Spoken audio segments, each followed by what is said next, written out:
Shalom, selamat hari Sabat saudara-saudara seiman dalam Tuhan. Di saat ini kita akan ada dalam diskusi pelajaran sekolah Sabat triwulan kedua tahun 2020 membahas mengenai cara menafsirkan Alkitab. Kita ada dalam pelajaran pertama dengan judul Keunikan Alkitab. Diskusi kita akan dibahas oleh Pendeta William Sopakua. Beliau adalah pendeta daerah misi Maluku yang bertugas di Jemaat Halong. Selamat hari Sabat Pendeta. Selamat Sabat Ona, terima kasih. Selamat Sabat umat-umat Tuhan dimanapun Anda berada. Baik, pelajaran pertama ayat intinya terdapat dalam Mazmur 119 ayat 105. Firman-Mu itu pelita bagi kakiku dan terang bagi jalanku. Sebelum kita membahas lebih jauh lagi mengenai pelajaran ini, mari kita semua tunduk kepala dan kita berdoa. Tuhan yang bertata dalam kerajaan surga, terima kasih untuk kesempatan yang indah yang Engkau berikan kepada kami. Di saat ini kami umat-Mu siap untuk ada dalam diskusi pelajaran sekolah Sabat. Bantu kami Bapa, penuhi kami dengan Roh-Mu agar kami bisa mengerti apa yang Engkau maksudkan kepada kami. Ini doa kami Tuhan, kiranya semuanya jadi dalam kehendak-Mu. Amin. Baik Pendeta, keunikan Alkitab. Dalam Sabat Petang dikatakan bahwa Alkitab adalah kitab yang pertama kali diterjemahkan dalam berbagai bahasa dan disebarkan secara luas. Menurut pendeta sendiri, keunikan Alkitab itu seperti apa? Terima kasih Ona untuk pertanyaannya. Sesuai dengan judul di pelajaran pertama di triwulan ini, berbicara tentang keunikan Alkitab. Pertama-tama yang ingin saya bahas adalah ayat tema yang sudah dibacakan tadi. Terdapat di dalam Mazmur pasal 119 ayat 105. Firman-Mu itu pelita bagi kakiku dan terang bagi jalanku. Dalam terjemahan lama, kata pelita di sana itu artinya suluh. Suluh itu biasanya yang digunakan orang-orang tua kita waktu dulu dengan menggunakan daun kelapa yang kering atau damar yang mereka gunakan untuk menerangi jalan mereka. Dan dalam terjemahan asli Alkitab bahasa Ibrani, kata pelita diambil dari kata nir yang artinya lem atau dalam terjemahan bahasa Indonesia lampu, berkilau, bercahaya. Jadi pelita di sini adalah fungsinya bercahaya, berkilau untuk menerangi jalan yang kita akan lalui. Nah, kalau kita lihat dewasa ini, dalam dunia yang penuh dengan media ini, kita semakin dibombardir oleh ide-ide yang bersaing untuk mendapatkan perhatian kita, sehingga dapat membimbing kehidupan kita untuk tidak bisa hening dan membaca dan mempelajari firman Tuhan. Bahkan beberapa orang mungkin mulai bertanya-tanya, apakah Alkitab masih tetap relevan di dunia ini yang bergerak cepat saat ini? Ini pertanyaan yang kita harus jawab. Kalau menurut Ona atau menurut umat-umat Tuhan yang ada di mana saja, apa sebenarnya definisi Alkitab itu? Menurut beberapa orang penting yang pernah menjadi pimpinan, mereka mengatakan bahwa salah satu contoh Thomas Jefferson, dia mengatakan bahwa Alkitab membuat warga negara menjadi yang baik, rumah tangga yang baik, suami yang baik, istri yang baik, bahkan anak-anak yang baik. Itu menurut definisi Thomas Jefferson. Sedangkan Ronald Reagan, mantan Presiden Amerika Serikat, dia berkata bahwa Alkitab adalah jawaban dari semua masalah yang dihadapi manusia zaman ini. Dan juga ada salah satu tokoh hebat, Teddy Roosevelt, dia mengatakan bahwa mengerti tentang Alkitab adalah lebih penting daripada pendidikan di perguruan tinggi. Kalau ada satu buku di dunia ini yang engkau harus baca, itu adalah Alkitab. Umat Kristen menyebut Alkitab itu adalah kitab suci. Jadi, kata Alkitab berasal dari bahasa Arab yang terbagi atas dua bagian, yaitu al dan kitab, yang secara harafiah itu berarti kitab suci atau buku suci. Nah, dalam bahasa Inggris, Bible yaitu kumpulan kitab-kitab suci yang ditulis oleh orang-orang Kristen mula-mula. Kesimpulannya, Alkitab adalah firman Tuhan yang kekal. Kita tahu bersama bahwa Alkitab terdiri dari dua bagian, Perjanjian Lama dan Perjanjian Baru. Perjanjian Lama 39 kitab dan Perjanjian Baru 27 kitab. Dan ada 929 pasal dalam Perjanjian Lama dan 260 pasal dalam Perjanjian Baru. Total keseluruhan ada 66 kitab, ada 1189 pasal dan 31.171 ayat. Dan terkait dengan pembahasan kita di saat ini, nama Allah di sana tertulis ada 4.357 kali diucapkan di sana. Sungguh sebuah keunikan yang luar biasa di dalam Alkitab yang kita akan pelajari di hari Sabat ini. Nah, ada beberapa bagian juga yang terdapat di dalam Perjanjian Lama. 5 kitab Taurat, 12 buku berisi sejarah, 5 buku mengenai syair dan puisi, 5 kitab nabi-nabi besar, dan 12 kitab nabi-nabi kecil. Sedangkan di dalam Perjanjian Baru ada 4 kitab Injil, 21 buku dalam bentuk surat, 1 kitab sejarah, dan 1 kitab nubuatan. Dan umat-umat Tuhan dimanapun Anda berada, Alkitab ini sungguh luar biasa hebatnya. Alkitab ini ditulis oleh 40 penulis, yakni dari para raja, petani, ahli hukum, jenderal, nelayan, pendeta, para imam, pemungut cukai, dokter, ada orang kaya di sana, bahkan juga ada orang miskin di sana. Dan rentang waktu yang digunakan untuk penulisan Alkitab ini, sesuai dengan pelajaran kita di hari Sabat ini, ada lebih dari 1.500 tahun lamanya. Sungguh luar biasa, saudara-saudara, kita punya Alkitab yang kita pelajari, yang kita pegang setiap hari, yang kita bawa ketika kita pergi ke gereja, kita baca di rumah. Sungguh sesuatu yang tidak bisa kita ucapkan dengan kata-kata, namun itulah Alkitab kita yang menjadi pedoman kehidupan kita. Terima kasih pendeta untuk pembahasan pendahuluannya. Tadi ada pertanyaan bahwa apakah Alkitab masih relevan sampai sekarang? Nah, untuk menjawab pertanyaan ini kita akan pelajari lebih jauh lagi dari hari per hari. Pendeta, kita ada dalam hari pertama yaitu hari Minggu dengan judul Firman Allah yang Hidup. Silakan pendeta.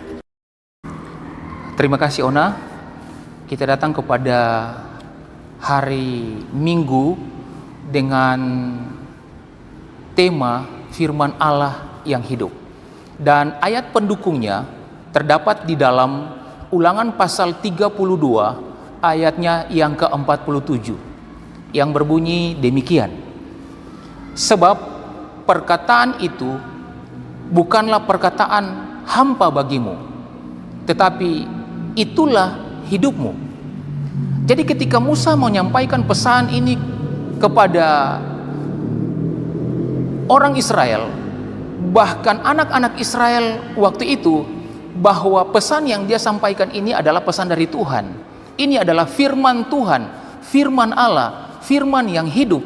Jadi ketika dia menyampaikan pekabaran ini memberikan hidup kepada orang Israel, anak-anak Israel waktu itu. Dalam terjemahan asli bahasa Alkitab, bahasa Ibrani, kata hidupmu ini sama artinya dengan air kehidupan.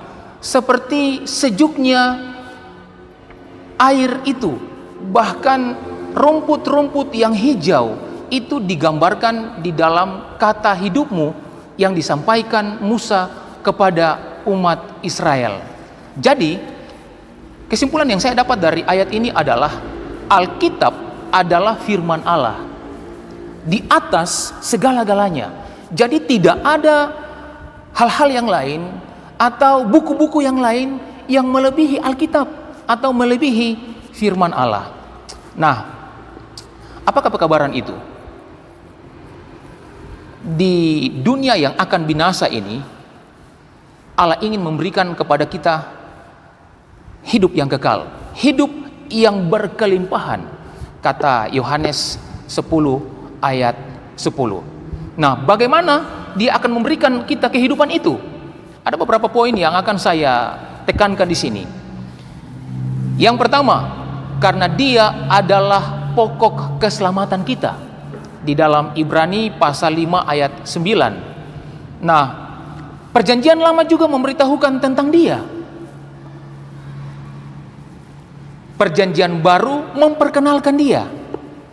Dan keduanya menyatakan kuasa penebusannya dan menubuatkan masa depan yang mulia yang telah Dia sediakan bagi kita. Itulah sebabnya kita punya tema di hari pertama atau hari Minggu ini adalah firman Allah yang hidup. Artinya Dia memberikan kehidupan bagi kita walaupun kita oleh karena akibat dosa kita akan mengalami kematian, namun lewat firman Allah yang hidup ini maka pastinya kita akan memperoleh kehidupan. Oke, Pendeta, saya ingin bertanya. Tadi Pendeta mengatakan bahwa Allah sudah memberikan kita kehidupan. Nah, timbal baliknya apa yang harus kita lakukan kepada Allah sebagai manusia yang penuh dengan dosa, dan sebenarnya kita tidak layak untuk mendapatkan kehidupan itu, tapi karena Allah mengasihi, lalu apa yang harus kita lakukan untuk Allah? Oke, terima kasih Ona, pertanyaan yang baik sekali. Umat-umat Tuhan yang ada di mana saja, apa yang harus saya lakukan yang membuktikan bahwa saya ini mengasihi Allah? Ada 3 poin yang ingin saya tekankan di Sabat ini. Yang pertama, Anda harus menerima Yesus sebagai juru selamat Anda. Yang kedua, tetap setia kepada firman-Nya, karena firman itu adalah Dia sendiri. Yang ketiga, ketika kita menerima Yesus, ketika kita setia kepada firman-Nya, itu berarti kita harus memberitakannya kepada dunia di mana saja kita berada. Pendeta, kita tiba dalam pelajaran hari Senin. Siapakah yang menulis Alkitab dan di mana? Jadi Pendeta, tadi di pendahuluan tentang keunikan Alkitab, saya melihat dan mendengar bahwa Alkitab ditulis oleh banyak orang dari latar belakang yang berbeda. Ada dokter, orang kaya, ahli hukum. Nah, dari penulis-penulis yang berbeda inilah apa yang bisa membuat kita percaya bahwa Alkitab begitu akurat. Oke, terima kasih Ona untuk pertanyaannya. Itulah keunikan Alkitab kita. Dari berbagai macam penulis, dari latar belakang yang berbeda-beda, datang dari pekerjaan yang berbeda-beda, namun memiliki satu kesatuan yang utuh, yang kokoh, yang dapat kita yakini sampai saat ini. Namun kembali ke pertanyaan Ona tadi, bagaimana sampai kita bisa meyakini bahwa Alkitab ini adalah satu buku yang sangat akurat padahal berbeda-beda penulisnya. Nah, ayat yang akan menguatkan pertanyaan dari Ona tadi, bahkan mungkin bisa saja pertanyaan dari kita semua yang ada di mana saja. Kalau kita buka di dalam buku 2 Petrus pasal 1 ayat 21, maka pastinya kita akan dapat jawaban ketika kita baca ayat ini. Buku 2 Petrus 1 ayat 21 yang berbunyi demikian. Sebab tidak pernah nubuat dihasilkan oleh kehendak manusia, tetapi oleh dorongan Roh Kudus orang-orang berbicara atas nama Allah. Ketika kita baca ayat ini, kita langsung dapat jawabannya. Walaupun datang dari latar belakang yang berbeda-beda, dengan waktu penulisan yang berbeda-beda, dengan kemampuan yang berbeda-beda, namun ingat bahwa salah satu dari ketiga pribadi kealahan yang sudah dikatakan di dalam ayat tadi, yaitu Roh Kudus sebagai pribadi yang ketiga dari Allah. Dialah yang memengaruhi pikiran berbagai orang sehingga mereka menulis pekabaran Allah dengan kata-kata mereka sendiri, bahkan dapat menjadi sebuah buku yang indah yang berkaitan satu dengan satu. Kalau bukan Roh Kudus, maka itu tidak akan pernah terjadi. Kalau bukan Roh Kudus, maka Alkitab tidak akan pernah menjadi satu buku yang akurat yang akan kita yakini sampai saat ini. Bayangkan Musa, seorang pemimpin politik dan pemimpin militer. Amos, seorang peternak dan petani. Samuel dan Yeremia, seorang muda, imam. Daud dan Salomo, seorang raja. Yehezkiel, Daniel, mereka menulis di pembuangan. Dan ada Matius, Paulus, Yohanes, Lukas, Petrus, dan lain-lain. Tapi sungguh luar biasa. Umat-umat Tuhan yang ada di rumah, profesi memang berbeda, usia memang berbeda, tingkat pendidikan memang berbeda, kebangsaan yang berbeda, keadaan yang berbeda, tetapi semua digunakan oleh Allah lewat pekerjaan Roh Kudus yang terdapat dalam 2 Petrus 1 ayat 21 tadi. Terima kasih Ona. Luar biasa sekali ya pendeta, bagaimana penulis Alkitab berasal dari latar belakang, profesi, ataupun status sosial yang berbeda, tetapi Allah mau menggunakan mereka untuk menulis karya Allah yang saling berhubungan satu sama lain dan tidak bertolak belakang. Istilahnya nyambung ya pendeta. Itu pelajaran kita untuk hari Senin. Kita masuk dalam pelajaran hari Selasa, yaitu Alkitab sebagai nubuatan. Bagaimana pendeta? Oke Ona, kita datang kepada hari Selasa dengan tema Alkitab sebagai nubuatan. Kata nubuatan sendiri itu disebut nubuatan apabila digenapi apa yang dinubuatkan. Kalau tidak, itu berarti bukan nubuatan. Nah, dalam tema hari ini berbicara tentang Alkitab sebagai nubuatan. Saya kuatkan itu di dalam buku Amos pasal 3 ayat 7 yang berbunyi demikian. Sungguh Tuhan Allah tidak berbuat sesuatu tanpa menyatakan keputusannya kepada hamba-hambanya, para nabi. Luar biasa. Allah tidak melakukan sesuatu atas keputusannya sendiri, tetapi dia menyampaikan apa yang menjadi keputusannya itu kepada para hamba-hambanya untuk ditulis seperti yang sudah kita bahas di hari kemarin. Namun di hari Selasa ini kita akan berbicara terkait dengan Alkitab sebagai nubuatan. Mari kita lihat dari keseluruhan isi Alkitab itu ada sekitar 35% itu berbicara tentang nubuatan, dan Allah menubuatkan apa yang akan terjadi. Nubuatan-nubuatan tentang kehidupan dan pelayanan Yesus yang sangat luar biasa. Jadi yang kita akan bahas dalam tema ini adalah nubuatan tentang semua pengalaman Yesus yang akan terjadi di waktu yang akan datang.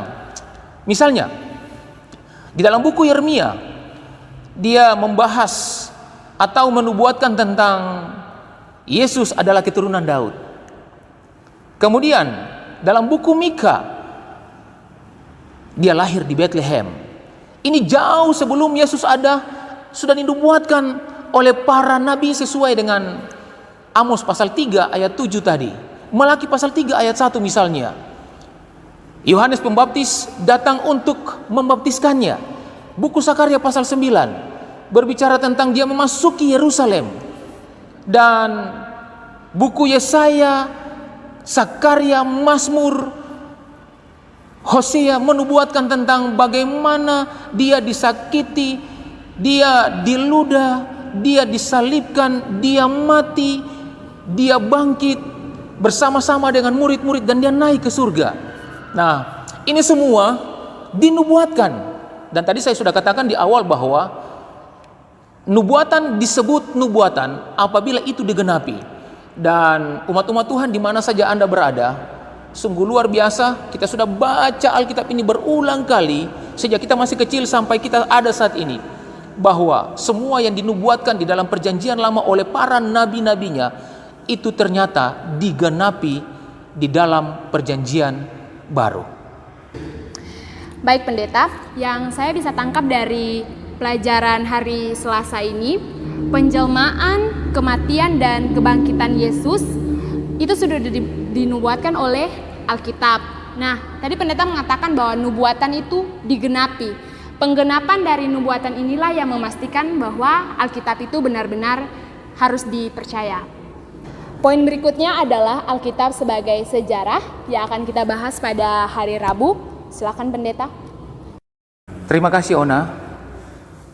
Umat-umat Tuhan dimanapun Anda berada, kita datang di tema selanjutnya di pelajaran hari Rabu dengan judul Alkitab sebagai sejarah. Memang Alkitab itu adalah buku sejarah. Di dalam buku 1 Korintus pasal 15 ayat 4, di sana dikatakan bahwa ia telah dikuburkan dan bahwa ia telah dibangkitkan pada hari yang ketiga sesuai dengan kitab suci. Nah, ini membuktikan bahwa Alkitab itu adalah satu buku sejarah. Kalau kita buka di dalam Kamus Besar Bahasa Indonesia, maka kita akan dapati arti sejarah di sana. Nah, sejarah adalah merupakan asal-usul kejadian yang pernah terjadi dan memang benar-benar terjadi. Dan inilah yang menjadi dasar daripada keyakinan umat-umat Tuhan terkait dengan firman Allah atau Alkitab ini. Mari kita buktikan bahwa Alkitab ini adalah buku sejarah. Seperti yang kita tahu bersama bahwa apa yang sudah dinubuatkan di pelajaran hari Selasa, bahwa Yesus akan diludah, Yesus akan dipakaikan mahkota duri, Yesus akan dicambuk, Yesus akan disalibkan, Yesus akan mati dikuburkan. Di kuburan siapa? Bahkan sampai 3 hari di sana dia bangkit menampakkan diri kepada perempuan-perempuan, kepada murid-murid. Ini adalah merupakan sebuah alur cerita sejarah yang tidak bisa diganggu gugat oleh siapapun. Dan memang benar, ketika Yesus bangkit, murid-murid datang, Thomas datang, Petrus datang, perempuan-perempuan datang. Mereka melihat, wah, ini Yesus yang bersama-sama dengan kita. Dia mati dalam kubur 3 hari dan dia bangkit. Apakah ini meragukan iman kita saat ini bahwa Alkitab ini adalah sesuatu yang fiksi, yang tidak nyata? Tidak, saudara. Walaupun banyak orang menganggap bahwa ini adalah sebuah cerita fiksi, cerita tidak nyata, namun iman saya dan iman saudara mengatakan bahwa oleh karena Alkitab adalah sebuah buku sejarah yang menceritakan tentang pengalaman-pengalaman dari kehidupan Yesus sejak dia dinubuatkan dalam perjanjian lama, dan itu terjadi di perjanjian baru, meyakinkan saya bahwa sampai hari ini Alkitab tidak pernah salah. Terima kasih Ona. Pendeta, ini berarti bahwa Alkitab bukan semata-mata pemikiran dari manusia, tetapi Alkitab itu catatan perbuatan Allah yang bergerak menuju ke sebuah tujuan tertentu. Nah, tujuan itulah yang masih kita tuju sampai sekarang, yaitu kedatangan Kristus yang kedua kali, dan kita semua akan diselamatkan jika kita setia dalam Tuhan. Seperti itu pendeta? Benar sekali Ona. Ya, baik. Keunikan yang terakhir adalah kuasa firman yang mengubahkan. Bagaimana pendeta? Kuasa firman yang mengubahkan ini seperti apa? Oke Ona, terima kasih. Kita datang kepada tema hari Kamis yang terakhir dari pelajaran kita sepanjang 1 minggu ini. Keunikan yang paling terakhir dari firman Allah yang kita akan bahas saat ini adalah satu poin yang luar biasa, yang sangat berguna untuk kehidupan saya secara pribadi, Ona juga, bahkan umat-umat Tuhan dimanapun Anda berada. Kuasa firman yang mengubahkan, inilah keunikan daripada firman Allah, Alkitab, buku suci yang kita pegang dimanapun kita pergi. Firman Allah, Alkitab punya kuasa, kuasa yang mengubahkan, tentunya mengubahkan saya dan mengubahkan saudara. Ayat pendukung yang saya akan ambil atau saya akan bacakan di pembahasan ini itu terdapat di dalam Ibrani pasal 4 ayat 12. Mari kita buka Alkitab kita dan kita baca bersama-sama ayat ini karena sangat-sangat menguatkan.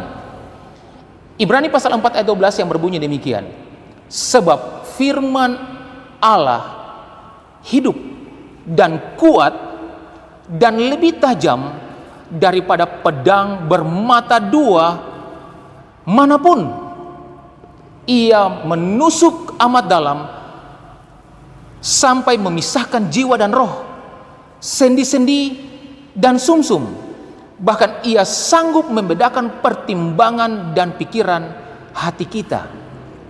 Saya menggarisbawahi kata pedang bermata dua.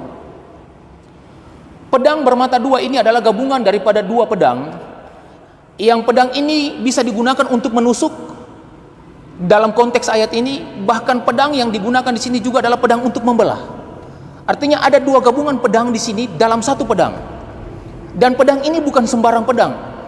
Pedang ini dalam konteks Alkitab ini mengatakan atau firman Allah digambarkan pedang bermata dua.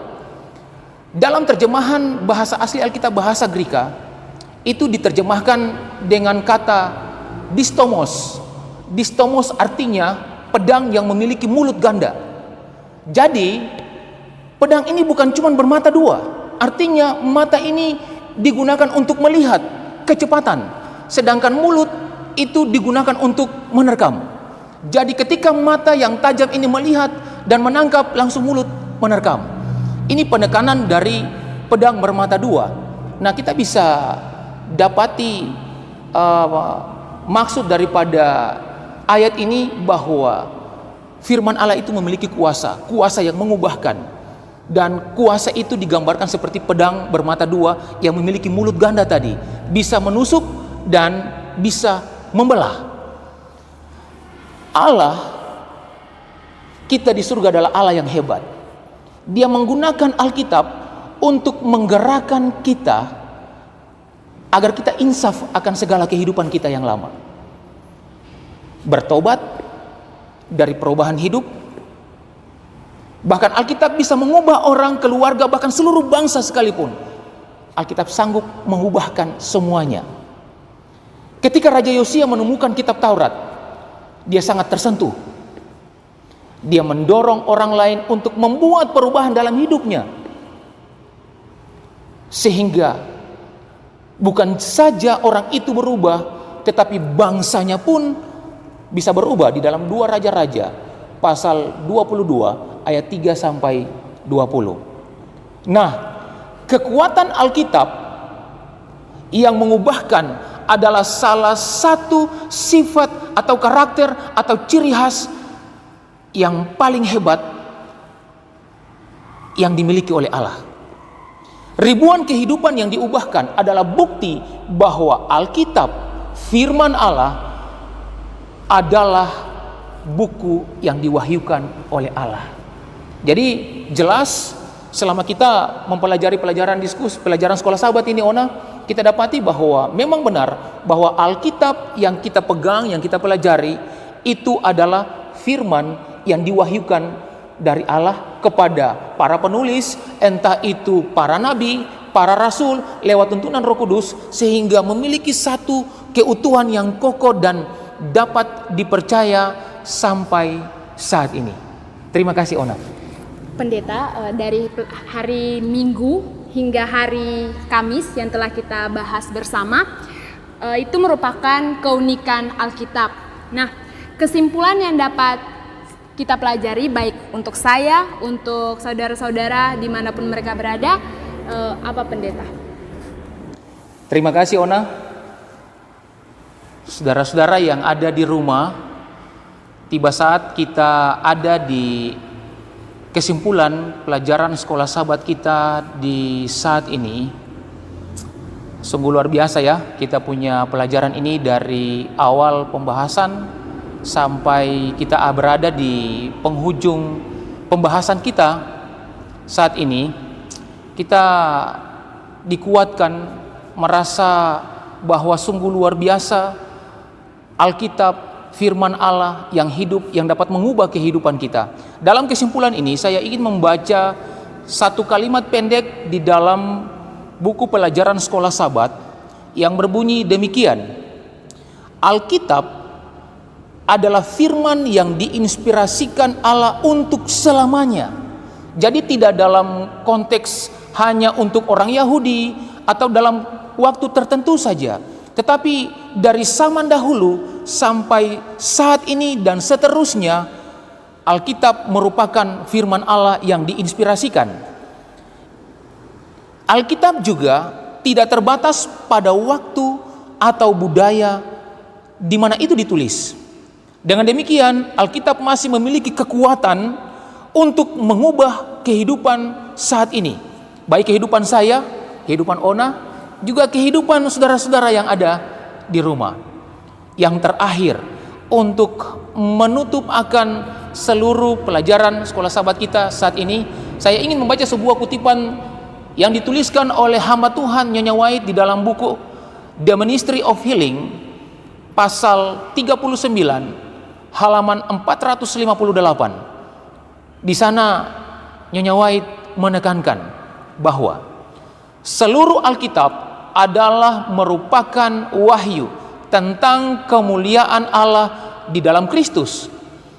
Diterima, dipercaya, dipatuhi. Itu adalah alat besar dalam perubahan karakter. Merupakan penggerak yang agung, kekuatan yang mendorong, yang mempercepat kekuatan fisik, mental, dan spiritual, dan mengerahkan kehidupan saya, kehidupan kita semua ke arah yang benar. Tuhan memberkati Ona.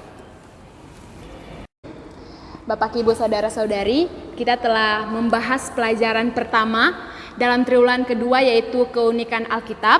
Semoga pelajaran sekolah Sabat boleh menjadi berkat bagi kita semua. Kita akan menutup diskusi pelajaran sekolah Sabat dengan doa, dan doa akan dipimpin oleh Pendeta Sopakua. Mari kita berdoa. Bapa di surga, terima kasih Tuhan untuk waktu yang ada. Kami boleh membahas pelajaran sekolah Sabat yang sangat menarik, yang sangat menguatkan tentang keunikan Alkitab. Biarlah Roh Kudus-Mu yang Engkau utus untuk mendorong para penulis, para nabi, para rasul untuk menulis buku Alkitab ini. Roh Kudus yang sama Engkau utus tinggal di dalam hati kami masing-masing, sehingga pekabaran pelajaran sekolah Sabat di saat ini dapat menolong kami, menguatkan kami, menginspirasikan kami agar tetap mempercayai dan meyakini buku kitab suci firman Allah yang hidup ini menjadi pegangan yang kuat bagi kami umat-umat Tuhan dari sekarang sampai selama-lamanya. Memberkati semua umat-umat Tuhan yang ada di mana saja. Biarlah kasih setia Tuhan, penyertaan Tuhan, perlindungan Tuhan akan senantiasa menyertai kami semua, dan karya-Mu yang indah senantiasa Engkau karyakan di setiap kehidupan kami, di sepanjang jalan kehidupan kami, dan kami tetap setia menantikan kedatangan Tuhan, dan ketika Engkau datang kami siap untuk diselamatkan. Di dalam nama anak-Mu Yesus Kristus, Tuhan dan Juru Selamat kami. Amin. Tuhan menggunakan Alkitab untuk menggerakkan kita kepada pertobatan dan perubahan hidup. Alkitab mengubah orang, keluarga, dan seluruh bangsa. Kekuatan Alkitab yang mengubahkan adalah salah satu keistimewaannya yang paling khas. Ribuan kehidupan yang telah diubahkan adalah bukti bahwa Alkitab adalah firman Allah yang istimewa dan diwahyukan. Selamat hari Sabat, Tuhan memberkati. Shalom.